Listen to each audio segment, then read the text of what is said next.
नमस्कार,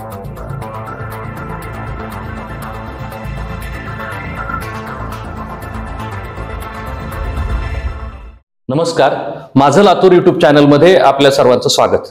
मित्रहो, आरोग्यदूत या सदरामध्ये आपण लातूर शहरातील खासगी रुग्णालयामध्ये कुठल्या कुठल्या सुविधा मिळतात किंवा डॉक्टर्स कुठले आहेत याबद्दल आपण जाणून घेतलं होतं. पण आज आपण शासकीय रुग्णालयामध्ये सुद्धा कुठल्या सुविधा मिळतात, काय नाही, या अंतर्गत आपण लातूर शहरातील लेबर कॉलनी परिसरातील माता रमाई स्त्री रुग्णालय या रुग्णालयात आपण आलेलो आहोत. आणि या रुग्णालयाचे वैद्यकीय अधीक्षक डॉक्टर रवींद्र भालेराव सर आहेत. तर त्यांच्याकडून जाणून घेऊया आपण की या रुग्णालयामध्ये काय सुविधा मिळतात. सर नमस्कार. नमस्कार सर, या रुग्णालयामध्ये नेमक्या काय सुविधा आहेत, हे स्त्री रुग्णालय आहे, इथे कुठले कुठले उपचार होतात या संदर्भात माहिती जाणून घ्यायची आहे. नमस्कार. आपले जे माता रमाई आंबेडकर स्त्री रुग्णालयामध्ये आज आपण आलेला आहात. धन्यवाद इथली माहिती घेण्यासाठी. जनतेपर्यंत ही माहिती आपल्याद्वारे पोहोचवली जाईल. आपले वुमन्स हॉस्पिटल हे 100 बेडेड स्त्री रुग्णालय आहे. आपले जे महाराष्ट्रामध्ये जे सर्व स्त्री रुग्णालय आहेत त्याच्यामध्ये जो टॉप परफॉर्मन्स NHRC करते त्याच्यामध्ये आपण 3ऱ्या क्रमांकापर्यंत मजल मारलेली आहे. 100 बेडेड हॉस्पिटल आहे आणि इथे 24 तास माता व नवजात बालके 1 वर्षापर्यंतच्या याच्या सेवा 24 तास आपल्याकडे दिल्या जातात. सर्व कश सेवा आणि सर्व सेवा फ्री असतात. अच्छा सर, या इथे मराठवाड्यातलं नामांकित असणारं NICU आहे बाळांचं, नवजात अर्भकांसाठीचं, त्याच्याबद्दल काय सांगते? आपल्याकडे इथं 12 बेड्स NICU आहे. जे नवीन बालक असतात, जन्मलेले अर्भक असतात, ज्यांना डिलिव्हरी दरम्यान काही अडचणी होतात, उपलब्ध त्रास होतो, त्याच्यासाठी त्यांचे जे आजार असतात किंवा 1 वर्षापर्यंतच्या बालकांचे जे आजार असतात त्याच्यावर आपण OPD मध्ये सुविधा देतो. तसेच NICU मध्ये 28 दिवसापर्यंतचे बालक असतात, त्यांना कुठलाही आजार असल्यास आपण तात्काळ ऍडमिट करून घेतले जाते. त्याच्यामध्ये ऑक्सिजनची सुविधा असते, खाचीची सुविधा जे सर्वसामान्यांच्या भाषेमध्ये म्हणतात ते पण आपल्याकडे उपलब्ध आहे. आणि या सेवा देताना आपल्याकडे तज्ञ क्लास 1 पिडियाट्रिशियन्स, तज्ञ मेडिकल ऑफिसर्स, बालरोग तज्ञ हे आपल्याकडे 24 तास उपलब्ध असतात. अच्छा सर, मग स्त्री रुग्णालयात फक्त डिलिव्हरीचाच उपचार होतो की त्याच्या व्यतिरिक्त अजून कुठले कुठले उपचार होतात? डिलिव्हरी व्यतिरिक्त जे मातांच्या हे स्त्री रुग्णालय आहे, मातांचा सर्व काही सेवा इथं उपलब्ध आहेत. फक्त डिलिव्हरीच्या सेवा आहेत हा जनतेचा थोडा गैरसमज झालेला आहे. पण इथं 60 वर्षापर्यंतच्या ज्या महिला आहेत त्यांना डायबिटीस असेल, हायपरटेन्शन असेल, त्यांच्या NCD सुविधा आपण देतो. 40 वर्ष हिस्टेक्टमी असते, काही जणांना पिशवी काढण्याची गरज असते, ते आपण महात्मा ज्योतिबा फुले योजनेअंतर्गत इथे फ्रीमध्ये करून देतो. अशा सर्व प्रकारच्या मातांच्या सुविधा आपल्याकडे उपलब्ध आहेत. अच्छा सर, हे 100 बेडेड हॉस्पिटल आहे, मग इथल्या सुविधा जननी सुरक्षा योजना, महात्मा फुले योजना किंवा अशा कुठल्या कुठल्या योजनेअंतर्गत इथे उपचार केले जातात किंवा टोटल सगळ्याच सुविधा मोफतच मिळतात?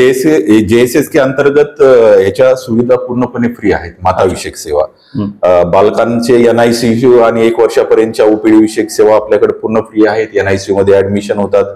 त्याचबरोबर आपल्याकडे एक्सरे आहेत, ऑपरेशन थिएटर आहे, सुसज्ज ब्लड स्टोरेज युनिट आहे ज्याच्यामध्ये आपण ब्लड लोकांना देऊ शकतो.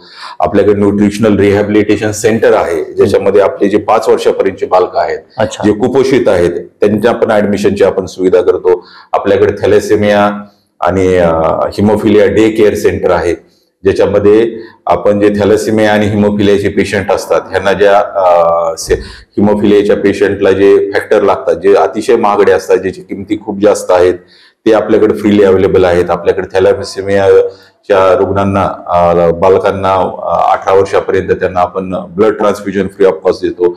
आपल्याकडे आयुष डिपार्टमेंट आहे. आयुष डिपार्टमेंट हा आता शासनाचा त्याच्यावर फार भर आहे, ज्याच्यामध्ये आपण गरोदर मातांनाही गर्भसंस्कार म्हणजे त्या बाळ पोटात असताना घ्यावायची काळजी, करावायचे व्यायाम, आहार त्याबद्दलची माहिती, तसेच पोस्ट डिलिव्हरी जे मातांना आयुष विभागातून त्यांचं काउन्सिलिंग, त्यांना आहार विषयक सूचना, त्यांना लवकर मोबिलिटी यावी अशी व्यायाम याबद्दलची सर्व माहिती आपल्या आयुष डिपार्टमेंट मधून दिली जाते. आपल्याकडं फिजिओथेरपीचे काही स्टुडंट अवेलेबल असतात की जे त्याबद्दल त्यांना व्यायाम वगैरे शिकवतात. आपल्याकडे JSY अंतर्गत सर्व सेवा फ्री दिल्या जातात. आपल्याकडे DIC सेंटर आहे.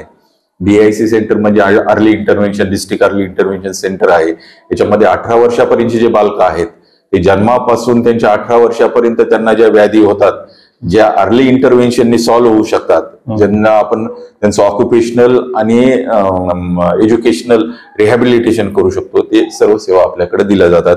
आपले अँब्युलन्स आहे आपल्याकडे 102 108 त्या फ्री आहेत. प्रधानमंत्री मातृवंदना योजनेचा आपला प्रधानमंत्रीचा दिवस आपल्याकडे साजरा होतो, त्या सर्व सेवा आपल्याकडे फ्री ऑफ कॉस्ट दिल्या जातात. सर, हे हॉस्पिटल 24 तास जरी चालू असलं तर त्याच्या ओपीडीच्या काही आवर्स काही ठरलेले आहेत का? ते किती वेळात ओपीडी असते, काय असते? येस, चांगला प्रश्न विचारला. सकाळी 8:30 ते 12:30 हे मॉर्निंग ओपीडीचा आवर असतो. संध्याकाळी 4 ते 6 इव्हिनिंग ओपीडीचा आवर असतो. आणि 12:30च नाही, 12:30 पर्यंत चिठ्ठी देण्याचा वेळ असतो. 12:30चे पेशंट संपेपर्यंत आपली ओपीडी, लॅब, डॉक्टर्स ही सगळी यंत्रणा चालू असते. माता रमाई हॉस्पिटल विविध पुरस्कारांनी सन्मानित झालेलं आहे. नेमके कुठले कुठले पुरस्कार भेटलेत आणि त्यांच्या संदर्भात काय माहिती आहे सांगू शकाल? नॅशनल हेल्थ रिसोर्स किंवा स्टेट हेल्थ रिसोर्स सेंटर तर्फे जे स्त्री रुग्णालयांची रँकिंग होते त्याच्यामध्ये 3ऱ्या क्रमांकापर्यंत आपण मजल मारलेली आहे. 3ऱ्या नंबरपर्यंत पोहोचलेलो आहोत. दुसरी गोष्ट, कायाकल्प, आपण गेल्या वर्षीचा जो पुरस्कार आहे, मी आल्यापासून गेल्या 2 वर्षात आपल्याला 3 महत्वाचे पुरस्कार मिळाले. त्याच्यामध्ये कायाकल्प आपण 3ऱ्या क्रमांकावर स्टेटमध्ये आलेलो आहोत. अजून एक महत्वाचा पुरस्कार लक्ष आणि लेबर ओटी, आपली लक्ष सर्टिफाईड आहे, लेबर पण रूम पण लक्ष सर्टिफाईड आहे. ते प्लॅटिनम सर्टिफिकेशन आपल्याला मिळालेलं आहे. आणि त्याच्यामध्ये अजून एक महत्वाचा पुरस्कार मी सांगू इच्छितो की आपण मुस्कान जो आहे बालकविषयक सेवांमध्ये, मुस्कान आपण महाराष्ट्रामध्ये पहिल्यांदा स्त्री रुग्णालय हे सर्टिफाय झालेलं आहे. महाराष्ट्रातली आपली पहिली संस्था आहे. सर्व माझे सहकार्यांच्या बरोबर काम करून आम्हाला हे पुरस्कार मिळत आहे. एकूणच ह्या सर्व बाबीमध्ये आपण आपलं माता रमाई रुग्णालयाचं जे योगदान आहे हे आपल्याला कळलं. पण एक गोष्ट नेहमीच होते की शासकीय रुग्णालयामध्ये सुविधा मिळत नाहीत वगैरे अशा गोष्टीवर, किंवा काही जर रुग्णांच्या तक्रारी असेल तर त्या तक्रारीच्या संदर्भात आपण काय म्हणजे निर्णय घेता किंवा त्यांना कसं सोल्युशन करता? आमचे वैद्यकीय अधिकारी ओपीडी आणि लेबर रूम मध्ये, लेबर रूम 24 तास कार्यरत असतात, ओपीडी मध्ये ओपीडी आवर्स मध्ये कार्यरत असतात. आता जास्त काम आलं म्हणजे थोड्या तक्रारी अधूनमधून होत असतात, पण ते आम्ही तात्काळ पेशंटचे इंटरव्ह्यू घेऊन किंवा पेशंटला फीडबॅक कॉल करून आम्ही त्या तक्रारी निपटारा करण्याचा प्रयत्न करतो. पेशंट रेफरल म्हणा किंवा सेवा मिळाल्या नाही अशा जर तुरळक काही तक्रारी झाल्या तर त्या योग्य वेळी संबंधित डॉक्टरांना, स्टाफला सूचना देऊन त्या रिझॉल्व्ह करण्याचा प्रयत्न केला जातो. आमचा स्टाफ, आमचे डॉक्टर्स यांना वेळोवेळी रिस्पेक्टफुल मदर केअर, जे आदरयुक्त मदर सेवा आहे, माता सेवा आहेत, ते देण्याविषयी आमचा नेहमीच भर असतो. प्रत्येक आमच्या monthly meeting, review meeting, weekly meeting याच्यामध्ये या सर्व बाबींवर स्ट्रेस देऊन तशा आम्ही तोंडी लेखी सूचना त्यांना देत असतो. म्हणजे इथे आलेल्या पेशंटच्या पूर्ण रक्त तपासण्या असतील किंवा बाकीच्या सर्व एक्सरे, सीटी स्कॅन काय जे असतील तर सर्व तपासण्या आपल्याकडे होतात. सिटी स्कॅन आपल्याकडे अवेलेबल नाहीये, तो ह्या हॉस्पिटलच्या कार्यकक्षेचा बाहेरचा विषय आहे, पण एक्सरे आपल्याकडे होतो. ओके, म्हणजे एकूणच पाहायला गेलं तर लातूर शहरामध्ये जिल्हा रुग्णालयाची उणीव आहे. म्हणजे गेल्या 18 वर्षापासून जिल्हा रुग्णालय नाही आहे आणि म्हणून मग लातूर शहरातल्या 5 लाख लोकसंख्येचा ताण हा स्त्री रुग्णालय आणि विलासराव देशमुख शासकीय यांच्यावर ताण पडत असतो. मग याच्यावरती गोरगरीब जनतेला, ज्यांच्याकडे पैसे आहेत ते खासगी रुग्णालयात जाऊन सुविधा मिळू शकतात, परंतु सामान्य गोरगरीब जी जनता आहे त्याच्यासाठी एक चांगलं रुग्णालय म्हणून माता रमाई स्त्री रुग्णालयाकडे सगळे बघतात. आणि अशाच या ठिकाणी आपल्याला रवींद्र भालेराव सरांनी या संदर्भात माहिती दिली. सर, धन्यवाद.